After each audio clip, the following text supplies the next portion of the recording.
सकाळी सकाळीच मी पाटील साहेबांना गाठलं. कालच्याप्रमाणे आज ते पारोसे दिसत नव्हते. चांगली तीन तीनदा साबण लावून आंघोळ केल्यासारखे चकचकीत दिसत होते. अंगावरचा ड्रेससुद्धा कडक वाटत होता. रात्री भरपूर झोपल्यामुळे डोळ्यातली लाली नाहीशी झालेली होती.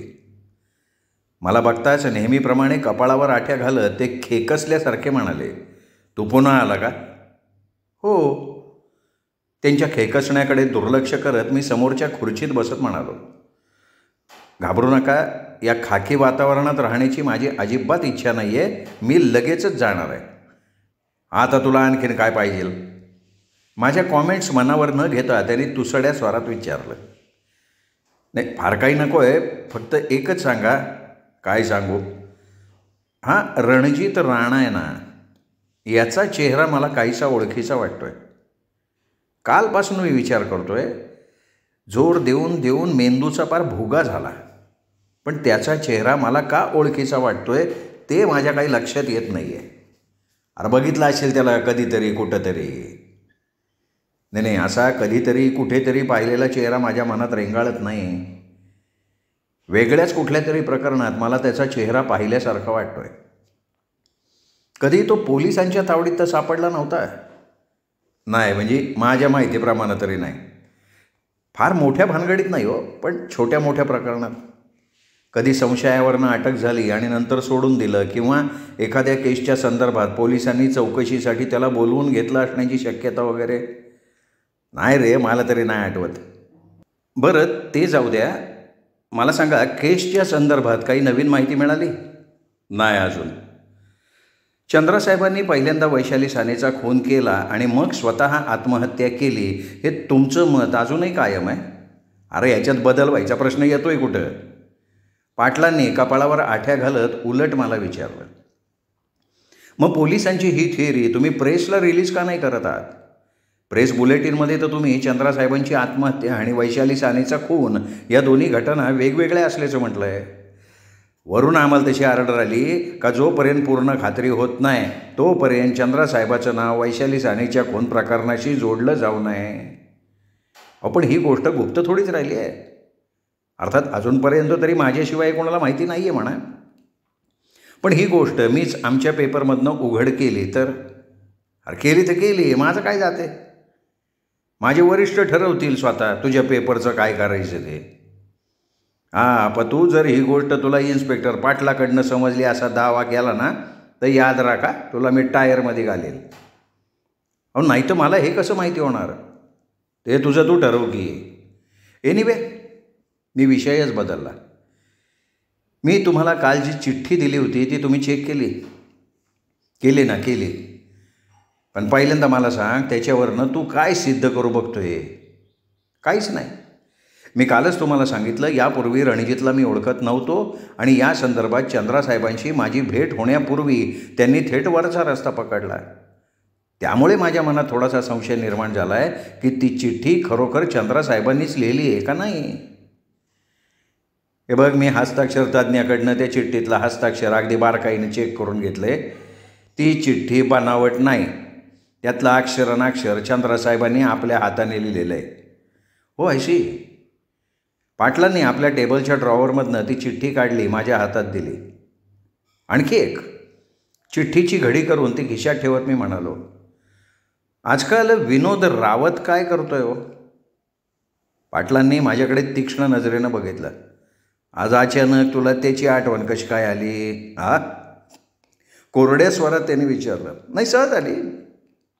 बऱ्याच दिवसापासून कुठं दिसला नाही. वाटलं तो मुंबई सोडून कुठे गेला तर नाही." "अरे तो कुठला मुंबई सोडून जातोय? इथंच येतो. शिवडीच्या बाबूमियाच्या अड्ड्यावर असतो असं ऐकलं होतं मी." "अच्छा." मग थोडं इकडचं तिकडचं बोलून मी पाटलांचा निरोप घेतला. शिवडीला बाबूमियाचा एक देशी दारूचा बार होता. पोलीस मात्र त्याला बाबूमियाचा अड्डाच म्हणायचे आणि ते खरंही होतं. हा बार म्हणजे मुंबईतल्या बदमाशांचा अड्डाच होता. इथे योग्य तो मोबदला दिली की हवा तो गुन्हा करण्यासाठी माणसं मिळायची. थोडक्यात सुपारी घेऊन कामं करणाऱ्या गुन्हेगारांचा तो बाजार होता. मी बारच्या दारात बुलेट स्टँडला लावली आणि आत शिरलो.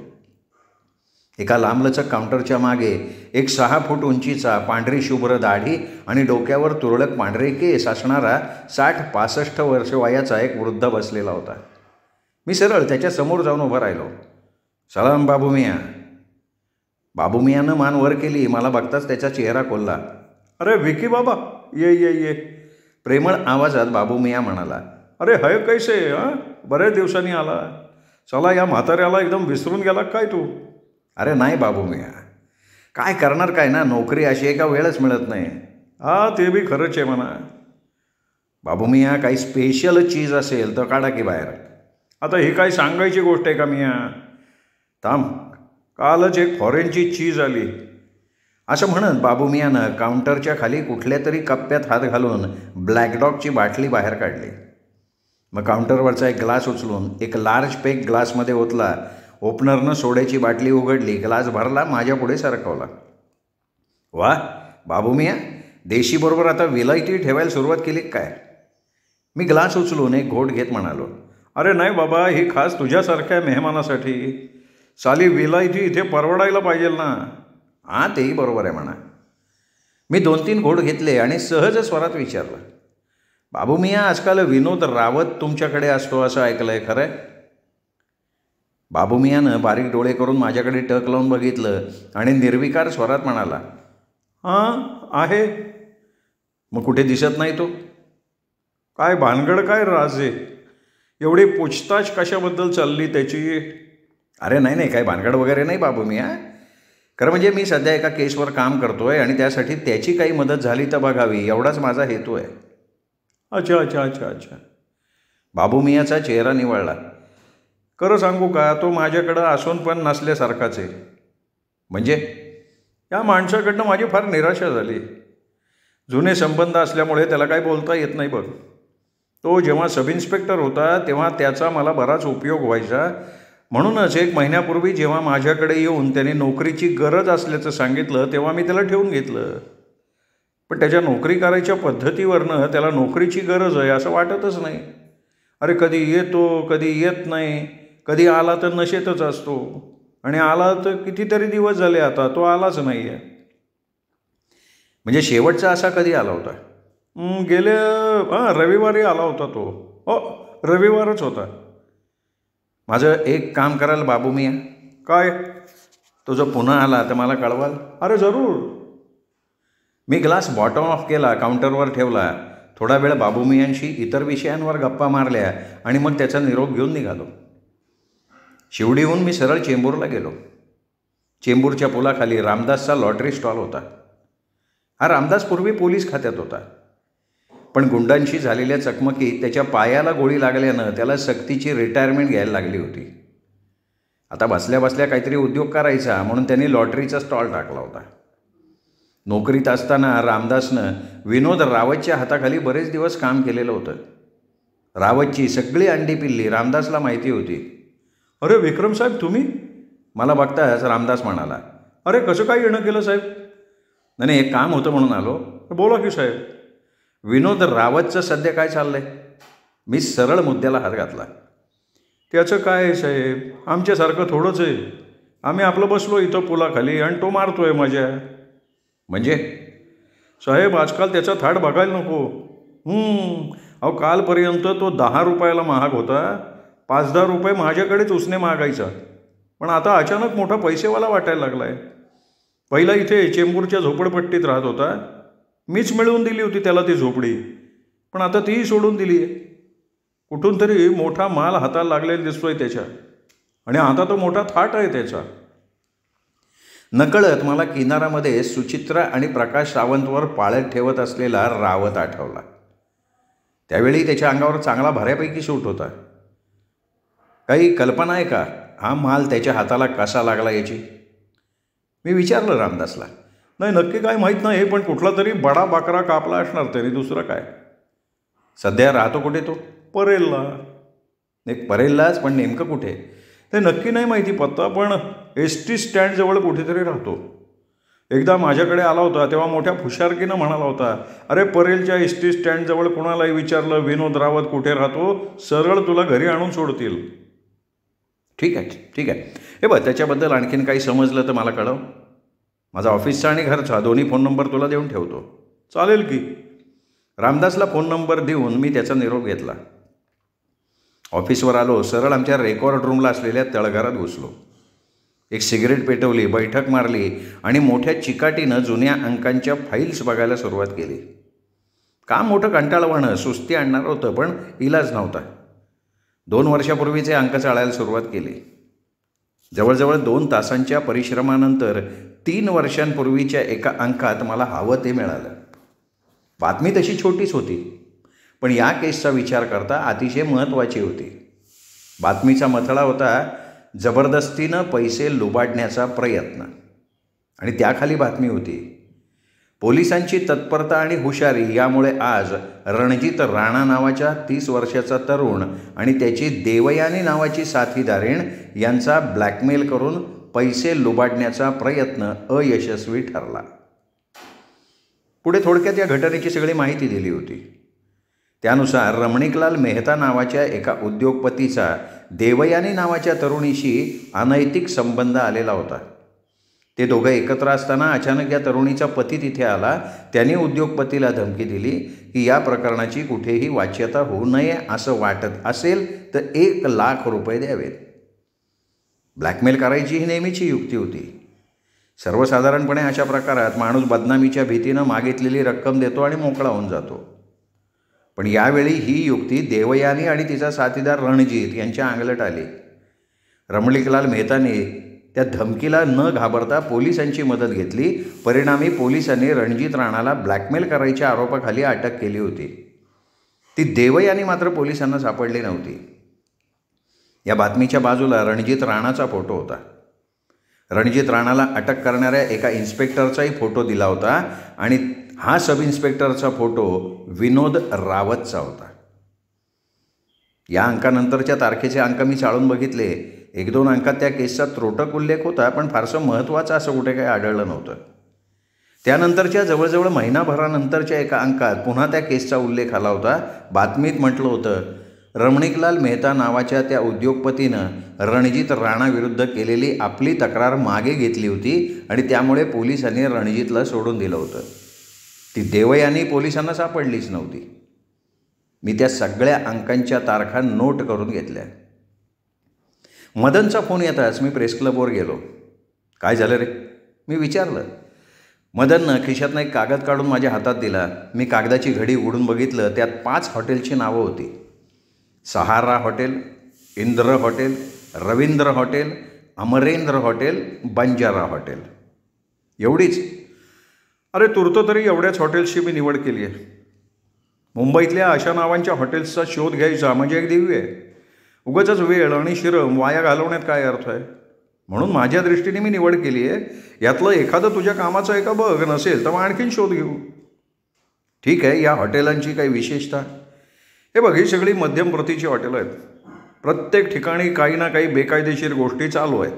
उदाहरणार्थ, कुठे गिरायकांना मुली पुरवले जातात, कुठे लफडेबाज लोकांना 1-2 तासासाठी भरपूर भाडं घेऊन खोल्या दिल्या जातात, कुठे बेकायदेशीर जुगार चालतो किंवा ब्लू फिल्म चालवल्या जातात, तर काही ठिकाणी ड्रग सप्लाय केलं जातं. I see. कदाचित यापैकी एखाद्या हॉटेलचं ते बिल असावं.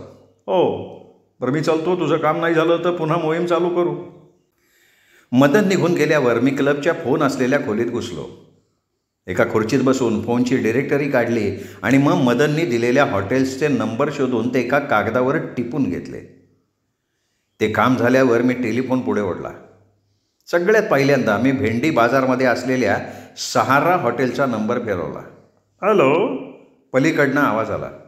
मॅनेजर को बुलाओ. मी अधिकारदर्शक आवाजात म्हणालो. आप कौन बोल रहे हो? तुम्हारा बाप बोल रहा हूँ. जितना कहा है उतना सुन ले. मी आवाज चढवत म्हणालो. अभी बुलाता हूँ, आप होल्ड कीजिए. पलीकडनं बोलणारा गांगरलेला असावा. 1-2 मिनिटात पलीकडनं एक नवीन आवाज आला. हॅलो. कोण बोलतोय? मी सहारा हॉटेलचा मॅनेजर. मॅनेजर साहेब, मला वैशाली सानेशी बोलायचं आहे. प्लीज तिला जरा फोनवर बोलवता. वैशाली साने? कोण वैशाली साने? वैशाली साने तुमच्या हॉटेलात उतरली आहे ना? सॉरी, या नावाचं इथे कोणीही नाही. प्लीज प्लीज प्लीज, मी काहीशा आजीजीच्या स्वरात म्हणालो. हे बघा, एक अतिशय महत्त्वाचं काम आहे माझं त्यांच्याकडे. त्या जर तिथे आल्या किंवा कोणी त्यांची चौकशी केली तर कृपा करून मला कळवा. अहो पण हे बघा, माझं नाव विक्रम राजे. माझा टेलिफोन नंबर आहे 3090-038. अरे कमाल करताय तुम्ही. मी मगापासून तुम्हाला सांगतोय इथे वैशाली साने नावाची कोणी नाही आहे तरी. हे बघा, असं म्हणू नका मॅनेजर साहेब. कदाचित वैशालीनी तुम्हाला तसं सांगायला सांगितलं असेल, पण मी खरंच सांगतोय, मी तिचा काही शत्रुबित्रू नाही. मी उलट तिचा हितचिंतक आहे. अहो पण तुम्ही माझं नाव आणि टेलिफोन नंबर नोट करून घेतला का? हो घेतला आहे. झालं का समाधान? थँक्यू. पण मी बोलत असताना पलीकडनं फोन डिस्कनेक्ट झालेला होता. याच पद्धतीने मी इतर हॉटेलातही फोन केला. थोड्याफार फरकानं हेच संभाषण करून प्रत्येक ठिकाणी माझं नाव आणि टेलिफोन नंबर नोट करायला लावला. मग पुन्हा डिरेक्टरी उघडली. त्यातनं डॉक्टर मिरचंदानींचा नंबर शोधला, डायल केला. कितीतरी वेळ बेल नुसतीच वाजत राहिली. बहुतेक क्लिनिक बंद झालेलं असावं. डिरेक्टरी डॉक्टरांच्या घरचा नंबर होता. मी घरचा नंबर फिरवला. डॉक्टर मिरचंदानी तिथेही नव्हते, पण त्यांचा नोकर होता. नोकरानं सांगितलं, काय आहे, डॉक्टर विश्रांतीसाठी लोणावळ्याला गेले, 3-4 दिवस तरी नाही येणार. मोठ्या मुश्किलीने त्या नोकराला पटवून त्याच्याकडनं मी डॉक्टरांचा लोणावळ्याचा पत्ता मिळवला. डॉक्टर आपल्या एका मित्राच्या बंगल्यावर उतरले होते. मी लोणावळ्याला जायचा निर्णय घेतला. रिस्टवॉचमध्ये बघितलं, संध्याकाळचे 6 वाजत आले होते. लोणावळ्याला पोचायला 2-2.5 तास तरी लागणार होते. तिथे डॉक्टरांच्या मित्राचा बंगला शोधून त्यांच्याशी बोलण्यात निदान 1 तास तरी जाणार होता.